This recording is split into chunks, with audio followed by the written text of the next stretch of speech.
वर्गो देवट 30 मई own पटोल और ग्रंथ पितामही विद्यापीठ संकल्पना एवं स्वरूप। लेखिका है इंदुमती कात्यायन जी। अध्याय 3 का 4, पृष्ठ संख्या 38। युवा अवस्था। युवा अवस्था 16 से 25 वर्ष की होती है। इसके 2 भाग हैं, एक विवाह पूर्व युवा अवस्था और दूसरी है विवाहोत्तर युवा अवस्था। विवाहोत्तर युवा अवस्था के विषय में हमने पूर्व में पढ़ा है। इस अध्याय में विवाह पूर्व युवा अवस्था की चर्चा कर रहे हैं। विवाह पूर्व युवा अवस्था 16 से 25 वर्ष की है। इसके भी यहाँ 2 भाग किए गए हैं, एक है 20 से 25 वर्ष की अवस्था और दूसरी है 16 से 18 वर्ष की अवस्था। प्रथम 20 से 25 वर्ष के गट की चर्चा कर रहे हैं। युवा अवस्था 20 से 25 वर्ष का जो विभाजन हुआ है उसकी चर्चा। विवाह पूर्व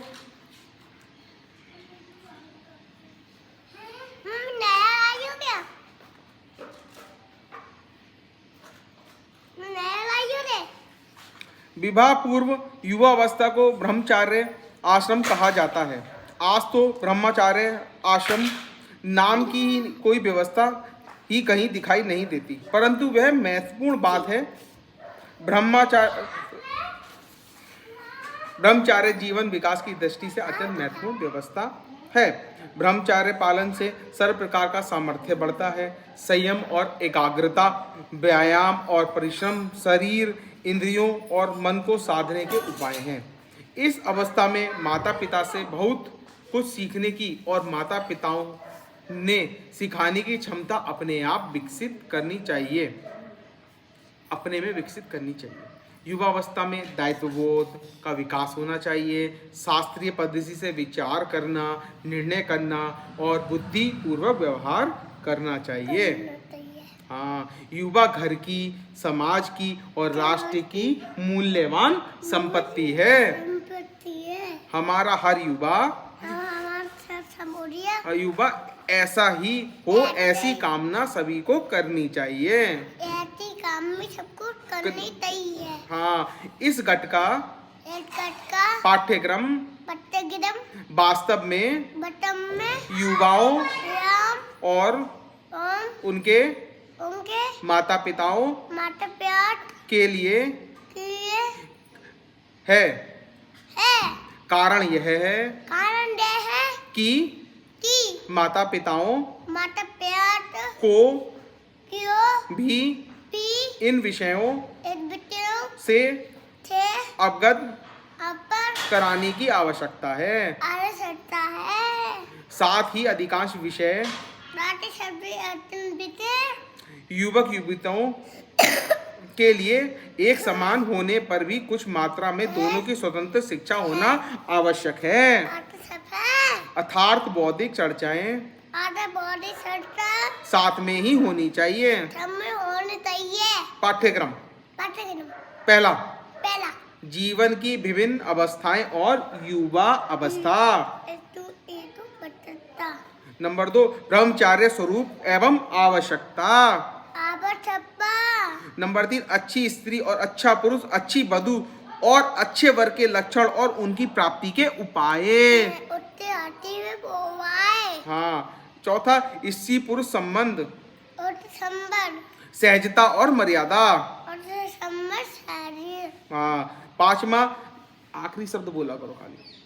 5वां शारीरिक मानसिक बौद्धिक क्षमताओं का विकास। 6ठा शील चरित्र और संस्कार का विकास और रक्षा। 7वां ज्ञान साधना और व्यवहार साधना। 8वां काम शिक्षा। 9वां भारतीय समाज व्यवस्था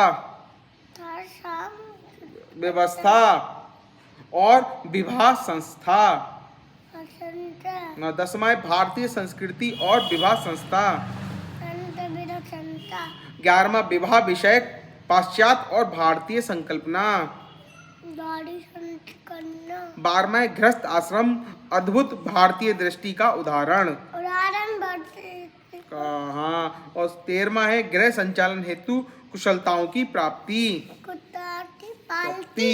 14वां अर्थार्जन का स्वरूप एवं अर्थार्जन हेतु योग्यता प्राप्त करने के उपाय। हाँ, अब रुको आगे। 15वां युवा अवस्था घर और समाज के लिए संपत्ति होगी का उत्तरदायित्व। 16वां भारत भारतीयता और वर्तमान स्थिति में विश्व में भारत की भूमिका। 17वां भारतीय जीवन दृष्टि, जीवन व्यवस्था और जीवन शैली। 18 वर्तमान विश्व के संकट और भारत पर उनका प्रभाव। 19वां समृद्ध भारत और भारत की समृद्धि के माध्यम। 20वां पितामही विद्यापीठ संकल्पना एवं स्वरूप। 21वां पितामही विद्यापीठ को युवाओं से अपेक्षा। ये तो हो गई विषय वस्तु। अब बात करते हैं इसकी पद्धति और सामग्री की। पहला, भाषण, प्रश्नोत्तरी, चर्चा सत्र और प्रबोधन का अधिकतम मात्रा में प्रयोग होना चाहिए। इंटरनेट पर प्राप्त होने वाली विश्व की और भारत की जानकारी को प्रभुत मात्रा में प्रस्तुत करना चाहिए। तीसरा है 1000 वर्ष के तीर्थ काल में विश्व भर के प्रसिद्ध वैज्ञानिकों, इंजीनियरों और प्रवासियों ने भारत के बारे में क्या कहा है, उसकी प्रस्तुति विभिन्न माध्यमों के द्वारा होनी चाहिए। देश भर के विद्वानों को इनके प्रबोधन हेतु आमंत्रित करना चाहिए। शारीरिक, मानसिक, बौद्धिक स्वास्थ्य हेतु योग, व्यायाम और आहार विषय प्रायोगिक सत्र होने चाहिए। नंबर 6, कार्यक्रमों के आयोजनों में सहभागिता के बाद उनके आर्थिक, पर्यावरणीय, सामाजिक और सांस्कृतिक पक्षों पर चर्चा होनी चाहिए।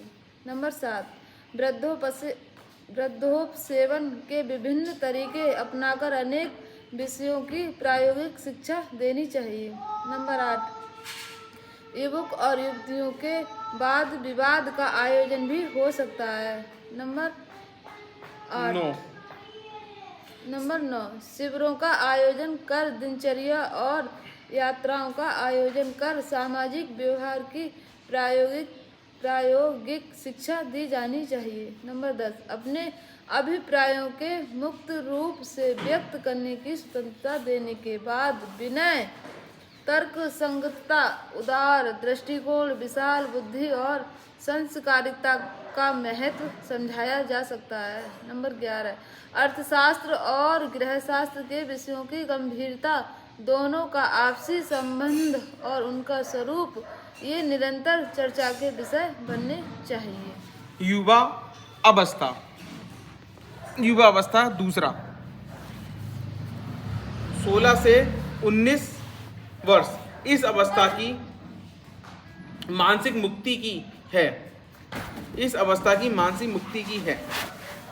ये तरुण विद्यालय के गणवेश और अनुशासन से मुक्ति का अनुभव करते हैं। शरीर और मानसिक उद्वेग की यह अवस्था है। मानसिक विचलन भी बहुत रहता है। वे अपने आप को स्वतंत्र अनुभव करते हैं और स्वतंत्रता चाहते भी हैं। स्वतंत्रता के लिए आवश्यक परिपक्वता उनमें अपेक्षित तो होती ही है, परंतु यदि आज तक की शिक्षा ठीक नहीं हुई तो होती नहीं है। इसलिए भटकने की संभावना अधिक रहती है। इस अवस्था के सारे पाठ्यक्रमों में माता पिता की सहभागिता होने की आवश्यकता है। माता पिता को इनके साथ मित्र जैसा व्यवहार करना है। हाँ, फिर भी उन्हें सिखाना भी बहुत है।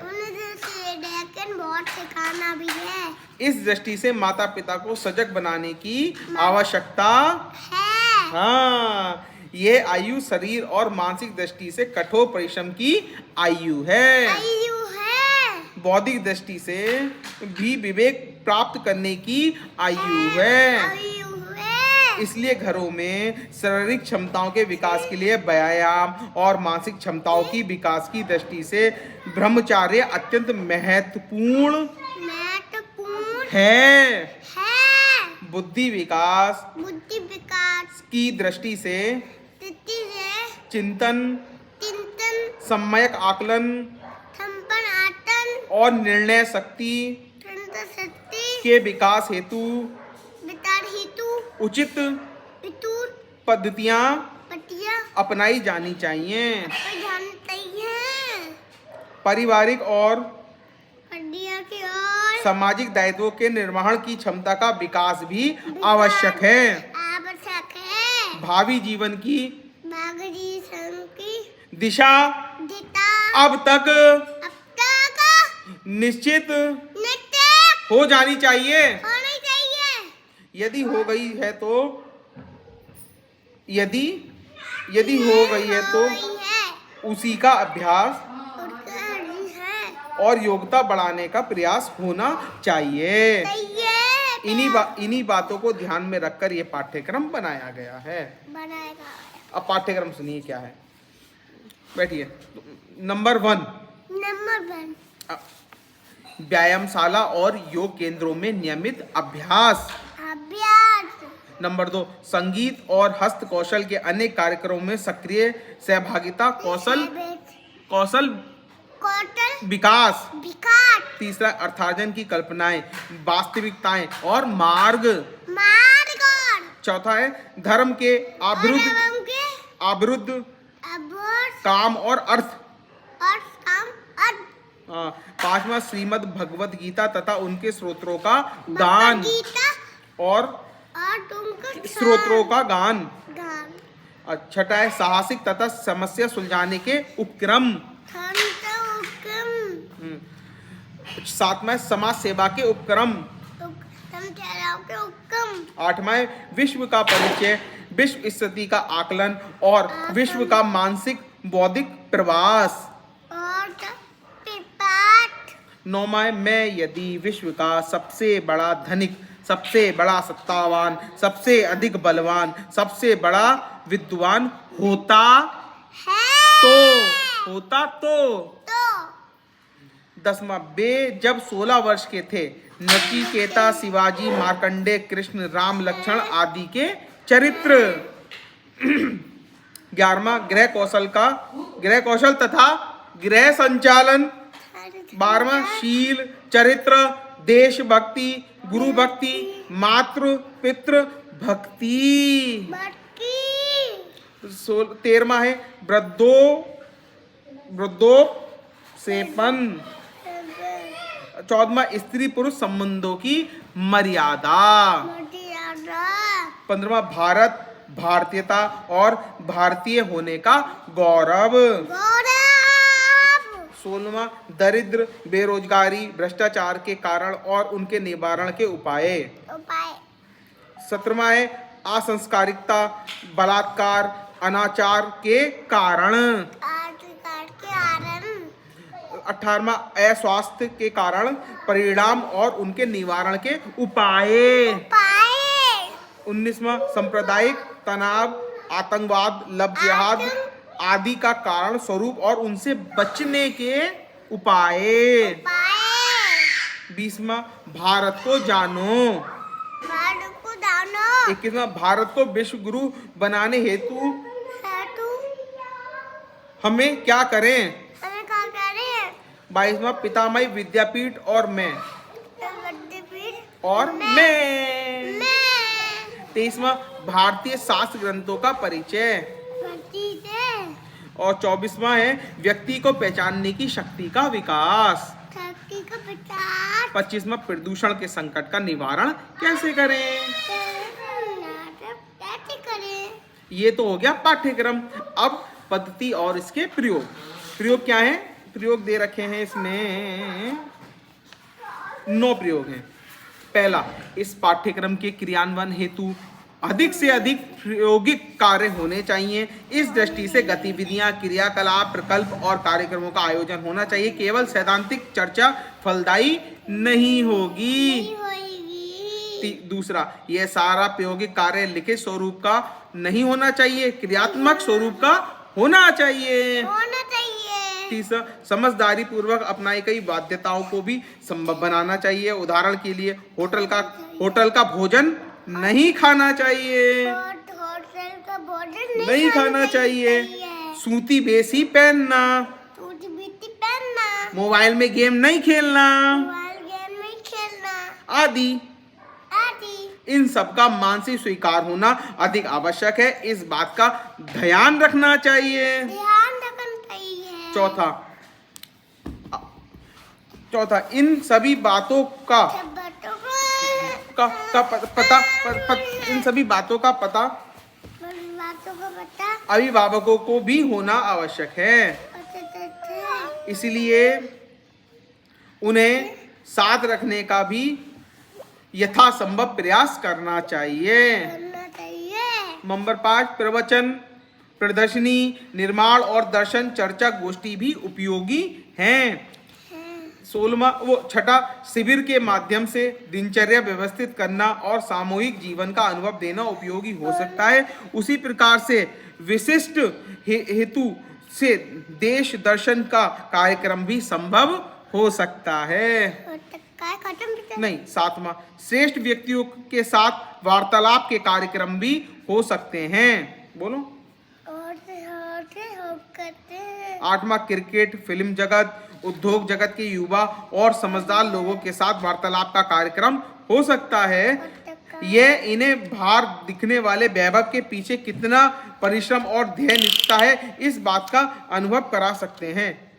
नंबर 9 और अंतिम, इस आयु वर्ग के छात्रों को गढ़ने की माता पिता और शिक्षकों की क्षमता ही अधिक चिंता का विषय है। इसलिए इन दोनों के आवश्यक प्रशिक्षण की व्यवस्था करनी चाहिए। कार्यक्रमों के नियोजन में भी अधिक सावधानी बरतनी चाहिए। इति शुभम। और ये यहाँ पर अध्याय 3 का चौथा समाप्त।